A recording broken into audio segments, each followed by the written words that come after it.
नमः मित्रों, प्लीज़ संस्कृत से चैनल में आप सभी का स्वागत एवं अभिनंदन है। आप सभी को पता है कि हम लोग बाबूराम सक्सेना जी द्वारा रचित संस्कृत व्याकरण की प्रवेशिका का अध्ययन कर रहे हैं, जिसके अंतर्गत हम लोगों ने प्राक कथन का अध्ययन किया। पेज नंबर 33 तक हम लोगों ने पढ़ लिया। पेज नंबर 34वां हम लोग पढ़ेंगे। अब पेज नंबर 33 में लास्ट जो वीडियो था इससे पहले का, उसमें हम लोगों ने पढ़ा था कि पतंजलि के बाद से जो पाणिनि का प्रथम युग था वो उसका अंत हुआ, यानी पतंजलि के बाद प्रथम युग समाप्त हो गया। उसके बाद 7वीं शताब्दी मतलब दूसरी शताब्दी में पतंजलि का जन्म हुआ था, और पतंजलि की दूसरी शताब्दी में जन्म के बाद उसके बाद व्याकरण एक धीमी गति पड़ गई, उस पर मतलब रुक सा गया। और उसके बाद 7वीं शताब्दी में जयादित्य वामन ने कशिका नामक टीका लिखी। जयादित्य वामन ने इसी जो है उस पर पाणिनि के जो अष्टाध्यायी इस पर कशिका नामक टीका लिखी। और कब लिखी? सन जयादित्य वामन का समय 660 ईसा पूर्व और 7वीं शताब्दी माना जाता है। इसे भी ईसा पूर्व नहीं, इस पे। और फिर क्या हुआ कि इसी जो उन्होंने कशिका लिखी जयादित्य वामन ने अष्टाध्यायी पर, इस कशिका पर भी 2 उपटिकाएँ लिखी गई। जैनेन्द्र बुद्धि द्वारा जैनेन्द्र बुद्धि ने लिखा न्यास टीका और पद्मंजरी हरदत्त ने लिखा। ठीक है, आगे इसी समय आगे देखिए, आगे हम लोग पढ़ेंगे। इसी समय के आसपास व्याकरण का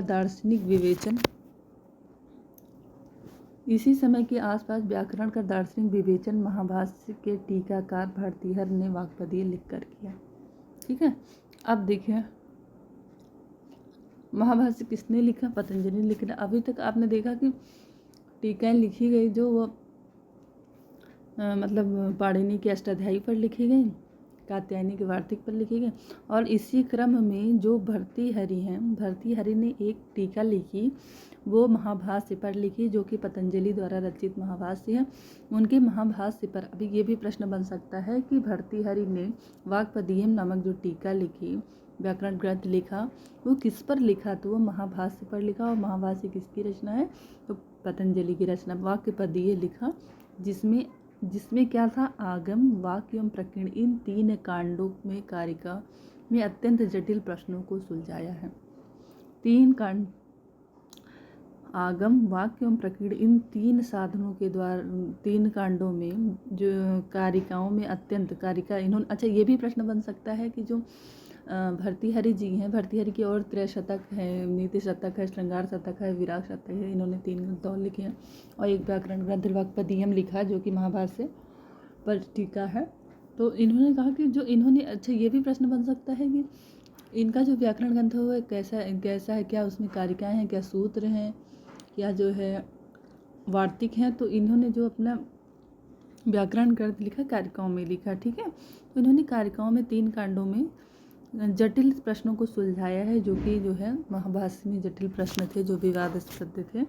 और विस्फोटवाद तथा शब्द से ही संसार की विवर्ती होने का सिद्धांत प्रतिपादित किया है। और ये भी कहा है और सुलझाया, और विस्फोटवाद तथा शब्द से ही जो संसार की विवर्तित होने वाले सिद्धांत जो है उसको प्रतिपादित किया गया है इनके वाक्पदीय में। अगर पूछा जाए कि वाक्पदीय में क्या क्या है, इस प्रकार से प्रश्न बने, क्योंकि देखिए कुछ भी कहीं से भी पूछा जा सकता है, हर लाइन इम्पॉर्टेंट है, इसीलिए मूल ग्रंथ से हम लोग अध्ययन कर रहे हैं। आगे देखिए, चीनी यात्री इति सिंह के अनुसार भर्तृहरि की मृत्यु सन 650 ईस्वी में हुई थी। महाभाष्य पर काश्मीरी पंडित कायट ने सन 1100 ईस्वी में लगभग, एक सेकेंड, हाँ, तो अभी तक आपने पढ़ा कि सिद्धांत प्रतिपादित किया, संसार में परिवर्तित होने का सिद्धांत प्रतिपादित किया। उसके बाद देखा चीनी यात्री इति सिंह के अनुसार भर्तृहरि की मृत्यु कब हुई थी? तो 650 ईस्वी में हुई थी। देखिए ये लाइन क्योंकि इस ग्रंथ में आया है, आपके इस व्याकरण ग्रंथ में आया है, तो वो ये पूछा जा सकता है कि भर्तृहरि की मृत्यु कब हुई थी, ये भी प्रश्न इंपॉर्टेंट बनता है। तो भर्तृहरि की मृत्यु 650 ईस्वी में हुई थी। भर्तृहरि ने कौन सा व्याकरण ग्रंथ लिखा? तो भर्तृहरि ने वाक्यपदीयम नामक व्याकरण ग्रंथ लिखा। और किस पर इन्होंने ये जो टीका लिखी वाक्यपदीयम नामक व्याकरण ग्रंथ जो लिखा है वो किसकी टीका थी? तो महाभाष्य की टीका थी, महाभाष्य पर इन्होंने टीका लिखी। ठीक है। और जो ये भी पूछा जा सकता है कि भर्तृहरि की मृत्यु सन 650 ईस्वी में ऐसा किसके अनुसार है? तो चीनी यात्री वेनसांग जो इत्सिंग के अनुसार ऐसा है। महाभाष्य पर काश्मीरी, अच्छा चलिए इन्होंने एक लिखा, अब ये खत्म हो गया।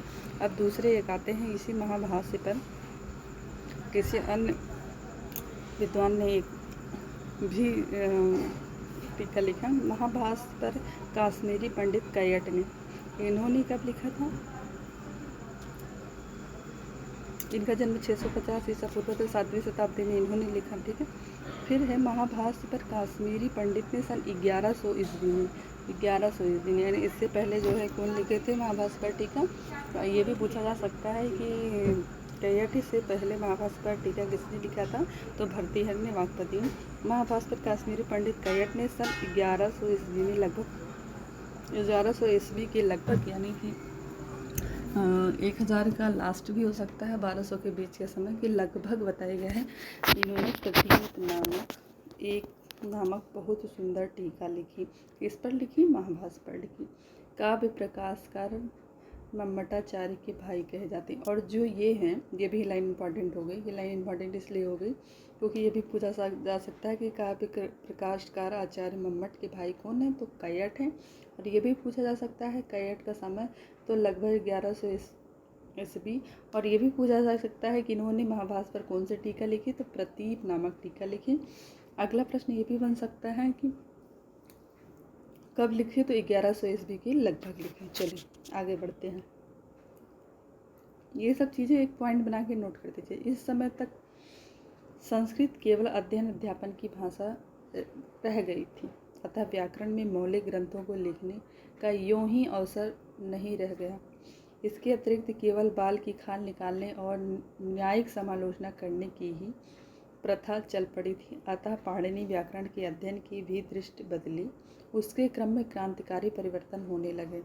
बाल की खाल निकालना, उसमें आलोचना करना इत्यादि इस प्रकार से चीज़ें जब हुई तो पाणिनि के जो व्याकरण का अध्ययन है, मतलब सॉरी कुछ डिस्टर्ब हो गया, मैसेज आ गए। अभी मैंने नोटिफिकेशन ऑफ कर दिया है। चलिए आगे हम लोग देखते हैं। तो हम लोग कहाँ देख रहे थे? हाँ, डिस्टर्ब हो जाता है, ये सब चीज़ें हो जाती हैं बीच में। तो चलिए अब से आगे से जो है नोटिफिकेशन ऑफ करके ही रखेंगे। अतः पाणिनि व्याकरण के अध्ययन की भी दृष्टि बदली। उसके क्रम में क्रांतिकारी परिवर्तन होने लगे। हमने कहा कि इस समय तक संस्कृत में केवल अध्यापन रह गई, अतः व्याकरण की मौलिक ग्रंथों के लिखने का यूं ही अवसर नहीं रह गया। इसके अतिरिक्त केवल बाल की खाल निकालने और न्यायिक समालोचना करने की प्रथा चल पड़ी कि ऐसा है, ऐसा करने पर ऐसा हो। जैसे कोई चीज़ एक बनाई जाती है तो उसमें हम लोग कोई जब देखता है तो वो बताता है अगर इसमें एक स्टार और लगा दे और अच्छा। इसी तरीके से मतलब भाल की खाल उसको तोड़ मड़ोड़ करके, जैसे आजकल कवि हैं जो रचना करते हैं तो वो पुरानी रचनाओं को देख कर वो तोड़ मड़ोड़ कर अपनी रचनाएं करते हैं। तो इस तरीके से जो बाल की खाल निकालने की पता चल पड़ी। अतः पाणिनि व्याकरण के अध्ययन की भी दृष्टि बदली। उसी क्रम में एक क्रांतिकारी परिवर्तन होने लगा।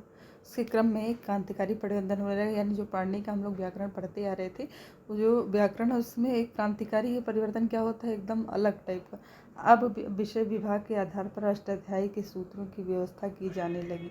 अब अष्टाध्यायी के जो सूत्र हैं उसकी व्यवस्था की जाने लगी कि पहले क्या पढ़ना चाहिए, व्यवस्थित ढंग से उसको रखा जाने लगा। फिर विमल सरस्वती ने सन 1350 ईस्वी में रूपमाला और रामचंद्र ने 15वीं शताब्दी में प्रक्रिया कौमुदी इसी दृष्टिकोण से लिखी। यानी कि जो अष्टाध्यायी है उसको व्यवस्थित करने के लिए ये भी प्रश्न बन सकता है कि अष्टाध्यायी को अब विषय विभाग के आधार पर अष्टाध्यायी के सूत्रों की व्यवस्था जाने के लिए कौन से ग्रंथ लिखे गए। तो विमल सरस्वती ने सन 1350 ईस्वी में रूपमाला लिखी और रामचंद्र ने 15वीं शताब्दी में प्रक्रिया कौमुदी लिखा गया। इसी दृष्टिकोण में लिखा गया कि उनको व्यवस्थित क्रम में रखा जाए इस तरीके से। परंतु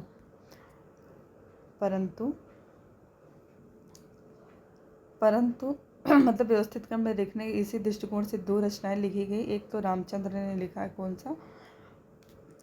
प्रक्रिया कौमुदी, और एक विमल सरस्वती ने लिखा 1350 ईस्वी में रूपमाला। ये दोनों ही व्यवस्थित क्रम के दृष्टिकोण से लिखे गए। आगे देखिए, परंतु इस श्रेणी में महत्वपूर्ण ग्रंथों की रचना सन 1930 ईस्वी के लगभग प्रख्यात विद्वान भट्टोजी दीक्षित ने सिद्धांत कौमुदी के नाम से की। लेकिन जो इस श्रेणी है, उनका दृष्टिकोण है व्यवस्था करने का, मतलब पढ़ने के सूत्रों को व्यवस्थित रखने के दृष्टिकोण से जो रचनाएं लिखी गई, उसी श्रेणी में लिखी जाने लगी। उसी श्रेणी में सबसे महत्वपूर्ण जो ग्रंथ की रचना जो है कब हुई, 1930 ईस्वी की लगभग हुई। और उस ग्रंथ की रचना प्रख्यात विद्वान भट्टोजी दीक्षित ने की अपने सिद्धांत कौमुदी नामक व्याकरण पुस्तक से। ठीक है, कौन सी पुस्तक? व्याकरण की पुस्तक सिद्धांत कौमुदी के नाम से की। किसने की? भट्टोजी दीक्षित ने। महत्वपूर्ण परिवर्तन किया।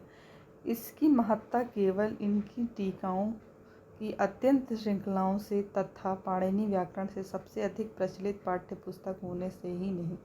आगे कह रहा है कि इसकी महत्ता जो है, जो इसकी इम्पोर्टेंस है, वो केवल इसकी टीकाओं की अत्यंत श्रृंखलाओं और पाणिनि व्याकरण के सबसे अधिक प्रचलित पुस्तक होने के कारण नहीं थी। ये जो पाणिनि का व्याकरण है, उस पर जो लिखा उन्होंने, उससे बहुत प्रचलित होने के कारण इसकी महत्ता नहीं थी, ना ही इनकी श्रृंखलाओं टीकाओं के कारण थी, बल्कि इसकी महत्ता काहे के लिए थी? इसका महत्व इसलिए इतना अधिक है कि इस ग्रंथ में मुनित्रय के सिद्धांतों का सांगोपांग समन्वय के साथ, ये इसलिए इतना ज़्यादा महत्वपूर्ण हो गई जो सिद्धांत कौमुदी है, क्योंकि इन्होंने मुनित्रय के सिद्धांत जो थे, यानी मुनित्रय के अंतर्गत कौन कौन आते हैं? तो पाणिनि आते हैं, पतंजलि, इनके सिद्धांतों के सांगोपांग समन्वय के साथ, यानी उनको मिलाते हुए अन्य व्याकरणों तथा अन्य पद्धतियों से भी सार ग्रहण किया। लोगों ने क्या किया? उन्हीं के व्याकरण पर टिप्पणी लिखी, पाणिनि की, और उनके व्याकरण पर टिप्पणी लिखी। उसमें बताया ये नहीं होना चाहिए, होना चाहिए, कुछ जोड़े तोड़े। लेकिन जो क्रांतिकारी परिवर्तन किया लघु सिद्धांत कौमुदी आचार्य भट्टोजी दीक्षित ने, तो वो क्यों इसकी महत्ता अधिक बढ़ गई? इसलिए क्योंकि इन्होंने मुनित्रय के जो सिद्धांत थे उनको समन्वय करते हुए अन्य व्याकरणों की पद्धतियों को भी सार को ग्रहण किया, और नवोदित पद्धति की आलोचना इतनी सफलतापूर्वक की कि इस ग्रंथ के अध्ययन के क्षेत्र से पाणिनि की अष्टाध्यायी के कम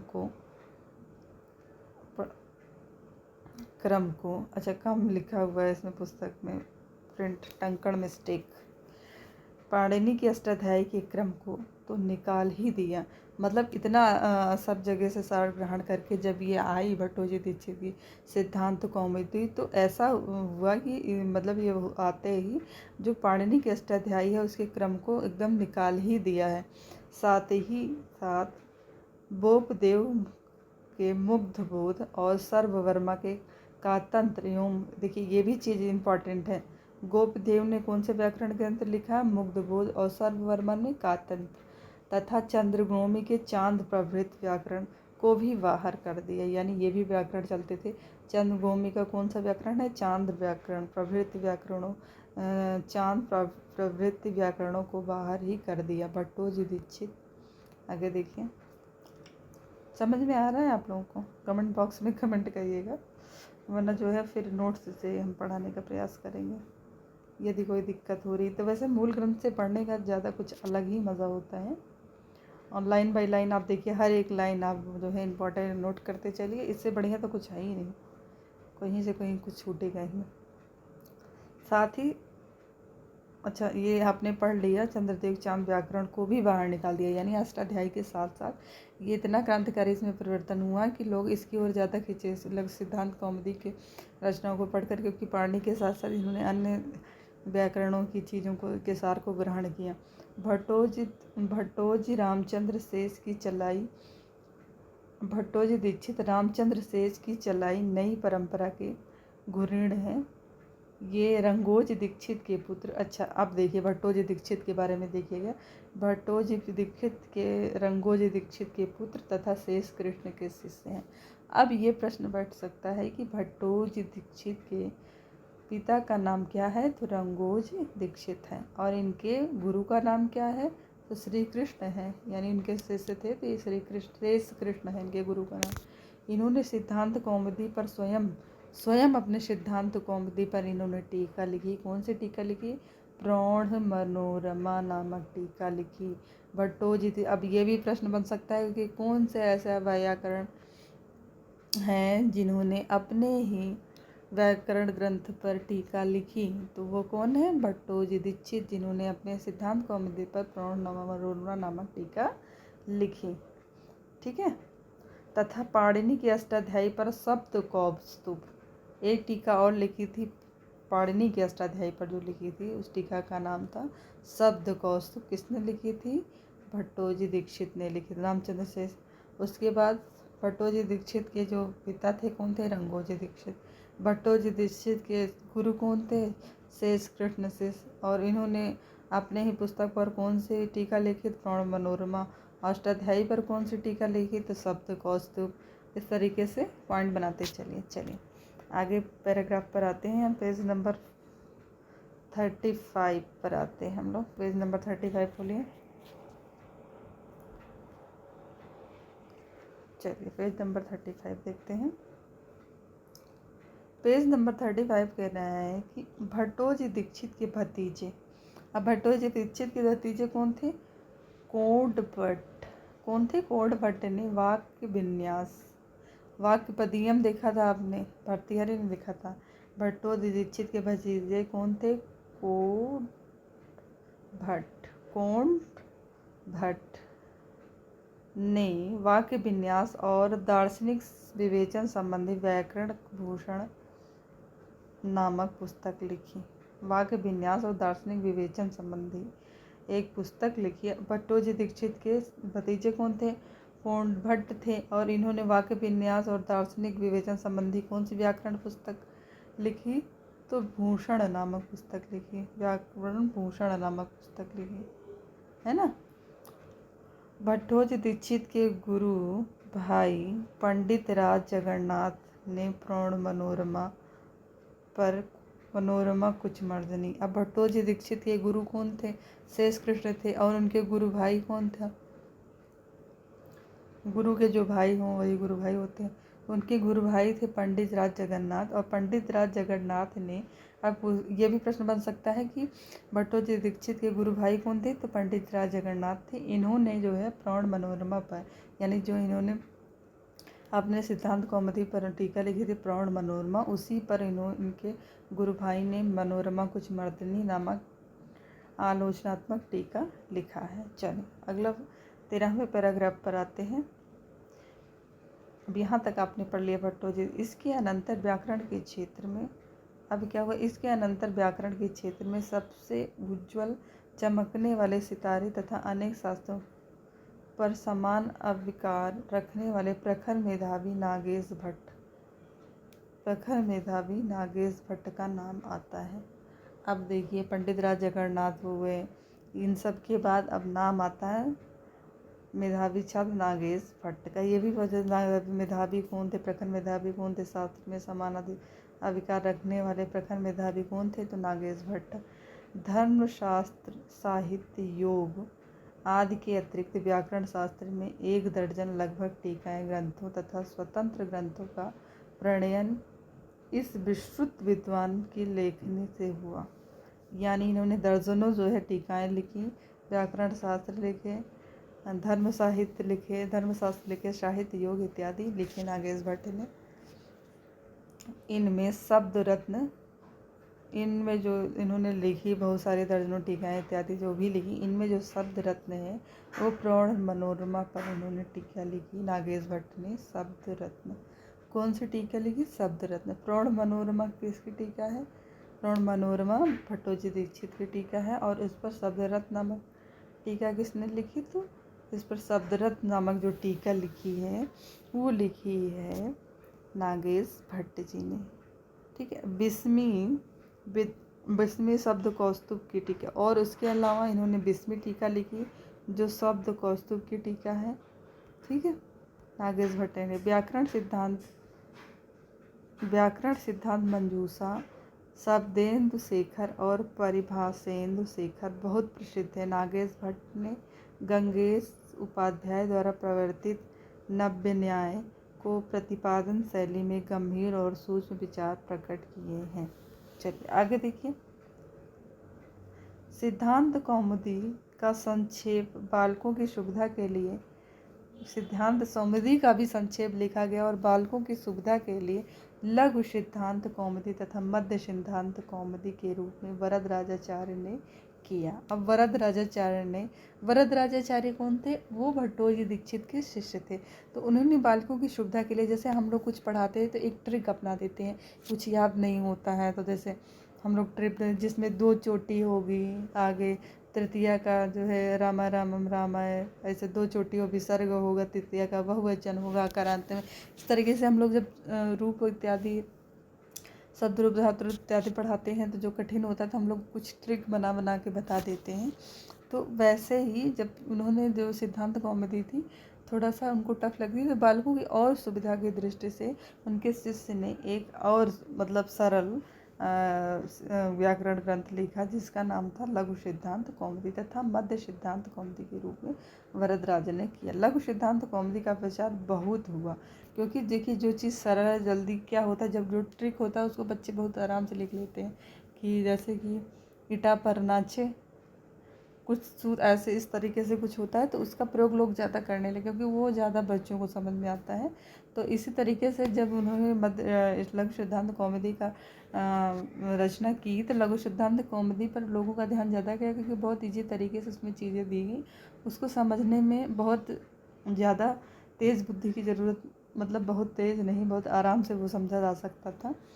तो फिर क्या हुआ, आगे देखिए।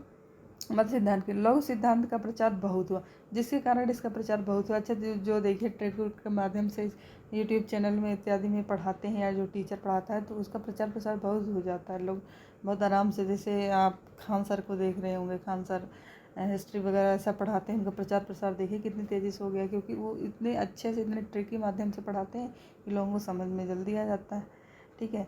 और ऐसे ही हमारे सर देखिए संस्कृत गंगा में हमारे सर हैं, वो कितना बढ़िया पढ़ाते हैं, है ना। इसी तरीके से आर के सर है, बहुत सारे ऐसे लोग हैं जो ट्रिकी माध्यम से शब्द रूप धातु रूप तो पढ़ना हो तो आर के सर कितना बढ़िया पढ़ाते हैं कि आपको मतलब हमेशा ना भूले। तो इस तरीके से जब ट्रिकी माध्यम से जो चीज़ें, जो आसान तरीके से जब कोई चीज़ आ जाती है हमारे सामने तो उसका प्रचार खुद ब खुद बहुत ज़्यादा हो जाता है। तो जो लघु सिद्धांत कौमुदी थी वो सरल होने के कारण उसका प्रचार प्रसार बहुत अधिक हुआ।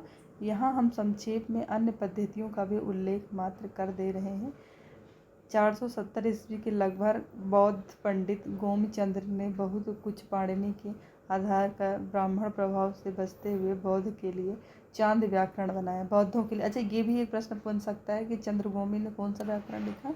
बौद्ध पंडित थे चंद्रगोमी और इन्होंने कौन सा व्याकरण लिखा? तो चांद व्याकरण लिखा और ये बौद्धों के लिए हुआ। ठीक है, ब्राह्मण प्रभाव से बचते हुए ने बौद्धों के लिए चांद व्याकरण लिखा था। ठीक है, चांद व्याकरण किसके लिए लिखा? तो बौद्धों के लिए लिखा गया। ये भी इम्पॉर्टेंट बन जाता है, इसको भी आप अंडरलाइन कर लीजिए या स्टार बनाकर नोट कर लीजिए अगर कहीं लिख रहे हैं तो। ठीक है, इसमें 3100 लगभग सूत्र हैं। जो चांद व्याकरण है बौद्धों के लिए लिखा है, इसमें लगभग चांद व्याकरण के बारे में चांद व्याकरण हेनरी बनाई है, इन्होंने चंद्रभूमि ने लिखा। किसने लिखा? चंद्रभूमि में लिखा। और फिर लिखिए इसमें लगभग सूत्र कितने, अब ये सूत्रों में लिखा गया कितने सूत्र हैं?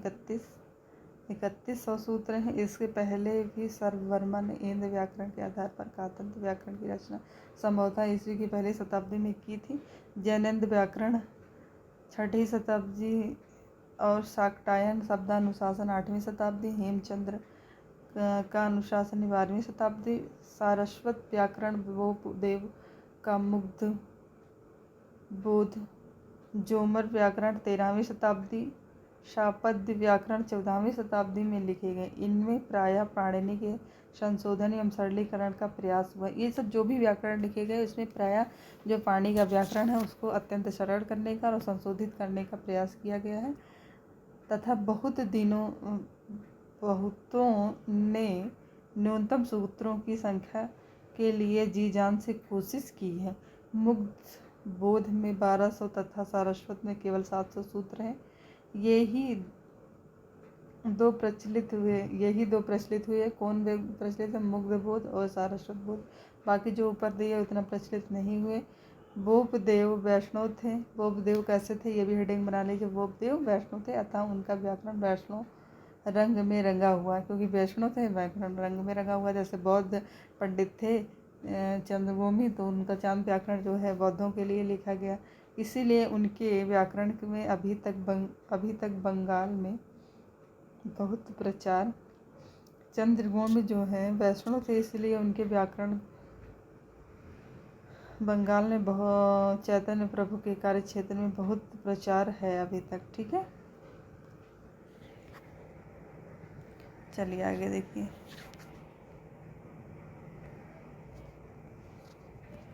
इस तरीके से देखा आपने कि हमने जो है लगभग जो आपका प्राक कथन है वो समाप्ति की ओर है। और 1 सेकंड आप वेट करिए, तो हम आपको जो है एक पेज जो और है उसको भी जो है इसी में ऐड कर देते हैं। 1 सेकंड आप वेट करिएगा।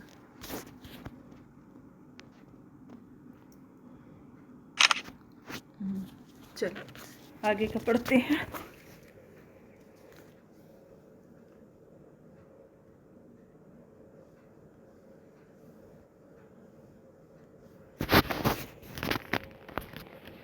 आगे देखिए है, अब आगे क्या कह रहे हैं कि सारस्वत व्याकरण पर 13वीं सदी में रामाश्रय ने सारस्वत चंद्रिका नामक टीका लिखी। सारस्वत व्याकरण पर 17वीं, अब है सारस्वत व्याकरण पर टीका किसने लिखी? तो रामाश्रय ने लिखी।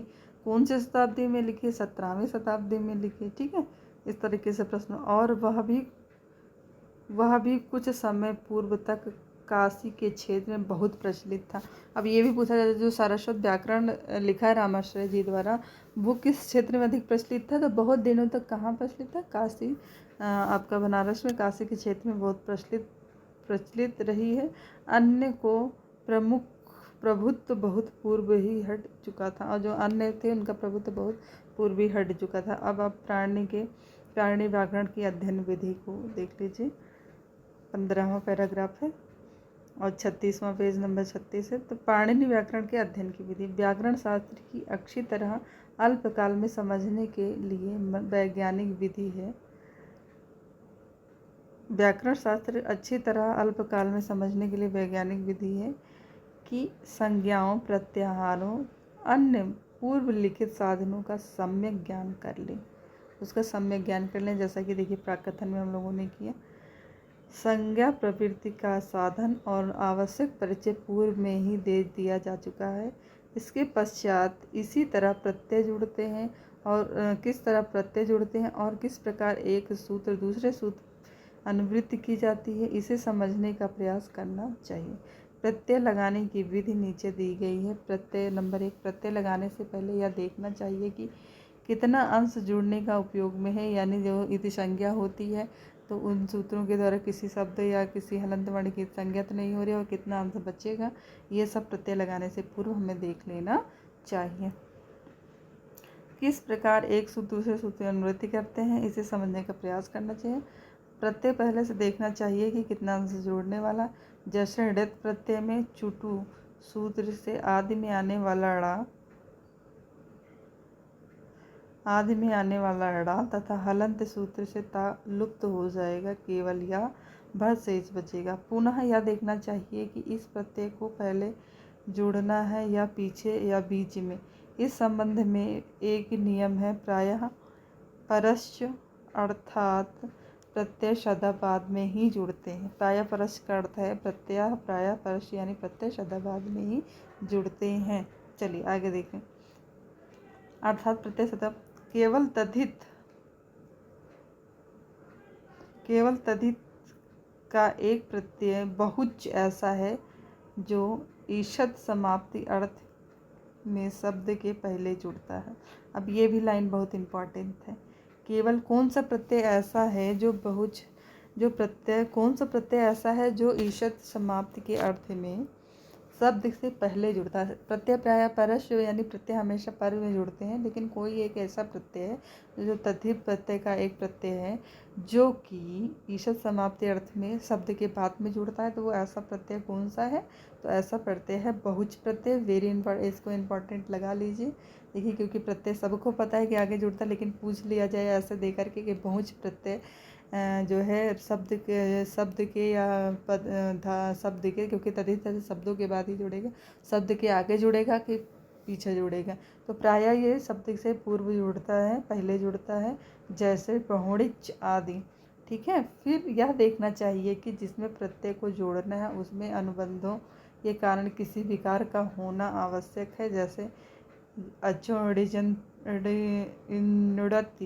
अर्थात ऋत और ऋत प्रत्यय के बाद रहने पर पूर्व में आने वाला अजंत अंग के स्वर की वृद्धि हो जाती है। अनुवृत्त तो नहीं हो रही, यह भी देख लेना चाहिए। अनुवृत्त हो रही तो बड़ा हो जाएगा, आगे आने वाले स्वर में वृद्धि हो जाएगी। इस सूत्र के अनुसार हरि के आगे ऋत आने पर हरि के री में वृद्धि होकर आर हो जाएगा। और अंत में अर्थ समझने के लिए किस हेतु के प्रत्यय लगे हैं इसे समझना चाहिए। कृदंत तथा तद्धित प्रकरणों में इसका विशेष विवेचन किया जाता है। आगे देखिए।